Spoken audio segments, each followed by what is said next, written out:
Today we're going to jump into Psalm 142, a short psalm. It is again one of the laments that we've been looking at that say they are a maskil of David, and we'll talk a little bit about that today too. But let's just read a verse and jump right into Psalm 142. Today we're going to read from Psalm 119, verse 68. You are good, and what you do is good. Teach me your decrees.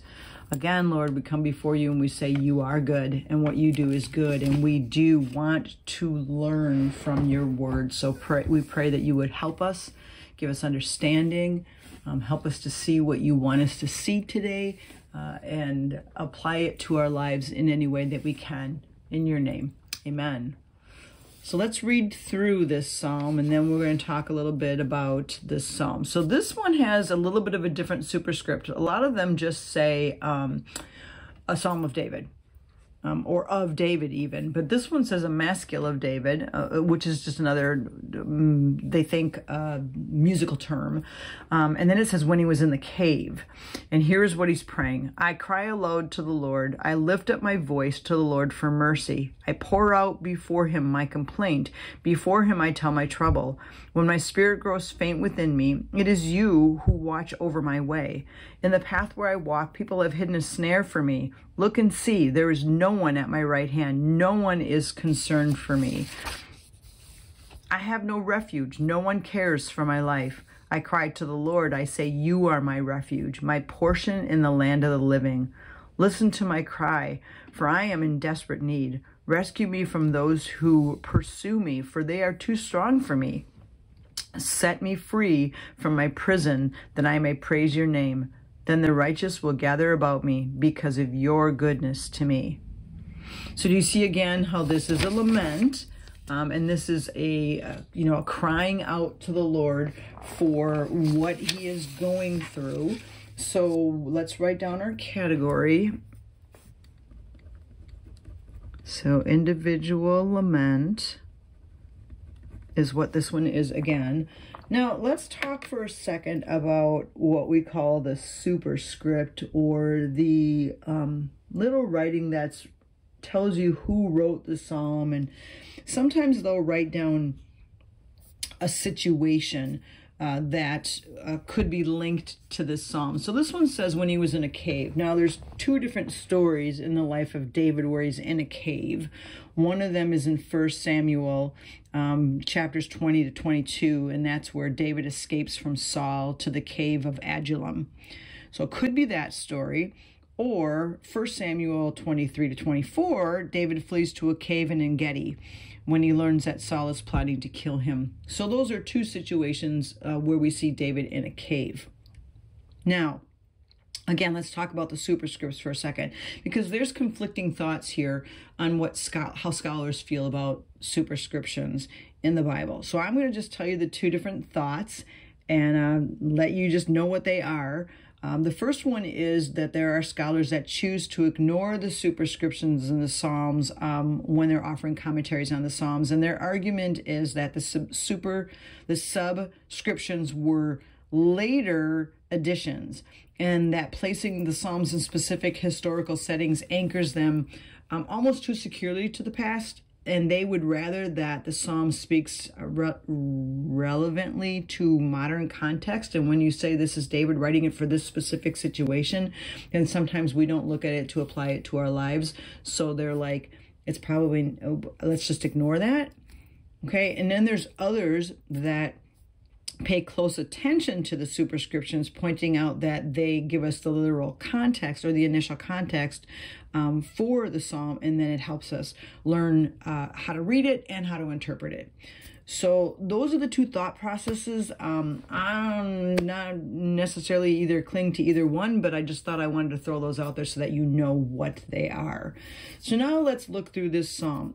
It's a very short lament. It does have some of the characteristics that we've seen in other laments.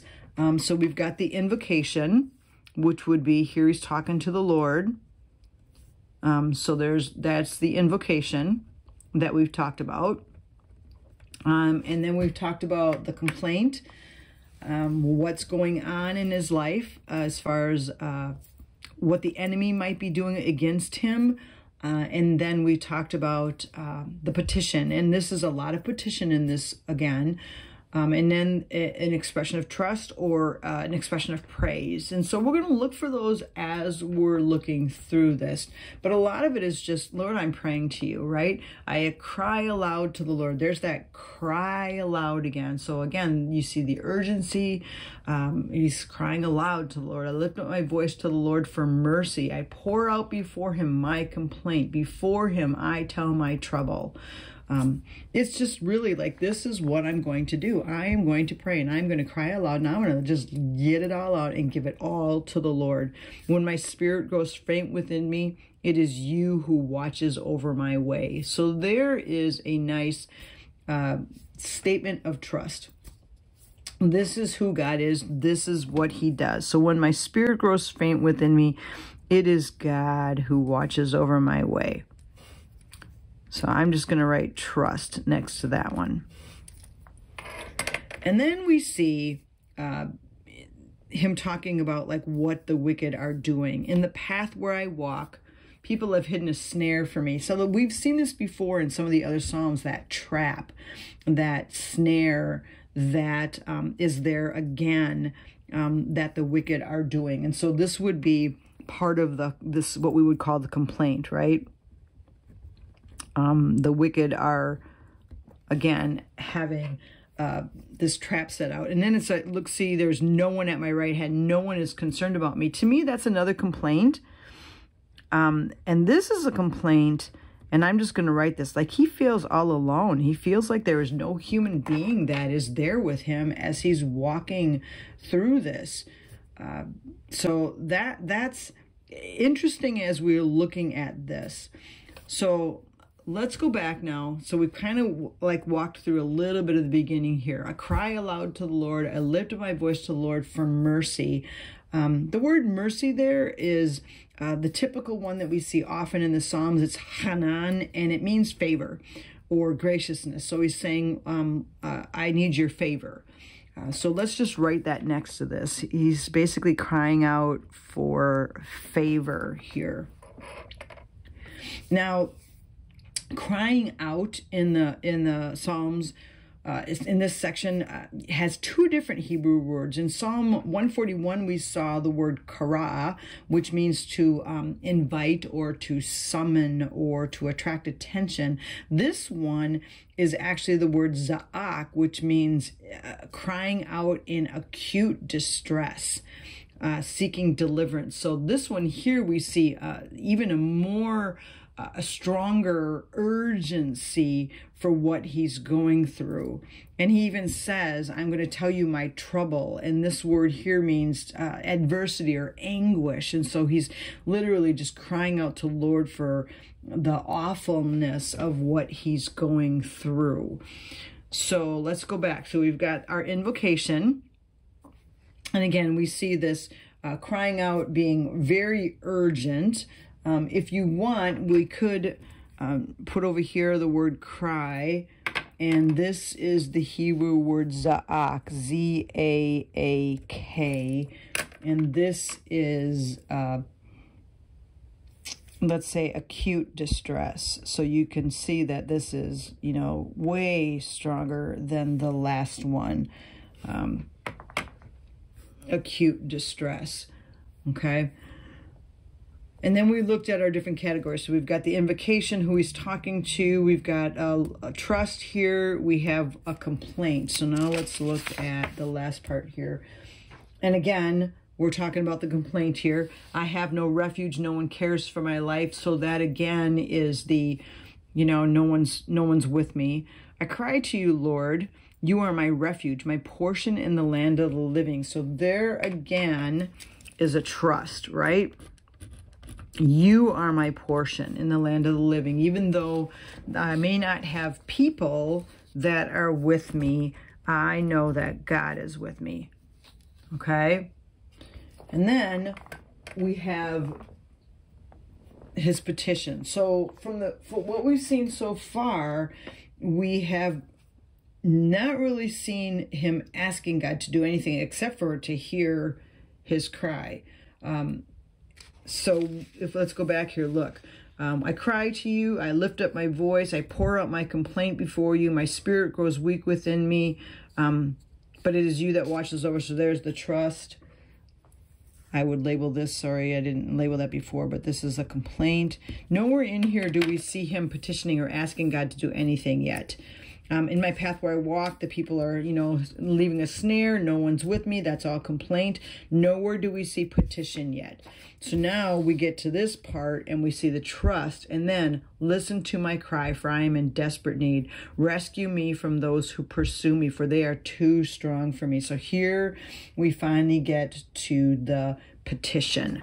So we have listen to my cry. Rescue me from those who pursue me. So there's our petition. What is he asking God to do? He's asking for rescue or deliverance because they're too strong for me. Set me free from my prison. There's another petition, that I may praise your name. Then the righteous will gather about me because of your goodness to me. So this, again, do we look at this as trust or do we look at this as praise? He's not saying I will praise you, but he is saying that the righteous will gather around me because they see the goodness of God. So I would look at this as this is what he's saying will happen. And we could look at that as praise because he is confident that at some point the righteous are going to gather around and they're going to see that God has been with him even in the midst of the anguish that he's feeling. There's this trust that God is certainly still there and certainly still faithful and has not abandoned us. I want to read just something I got out of one of the commentaries that I thought was really good. It says, the words of Psalm 142 speak volumes to the impersonal world in which we live in the 21st century. We work with, we go to school with, live next door to, worship with people whom we hardly know. What burdens do they carry? Do they feel that their very breath of life is being sucked away by traps and snares? Do they feel that no one regards them? No one inquires after their well-being? The Christian community has been called to be a place of refuge.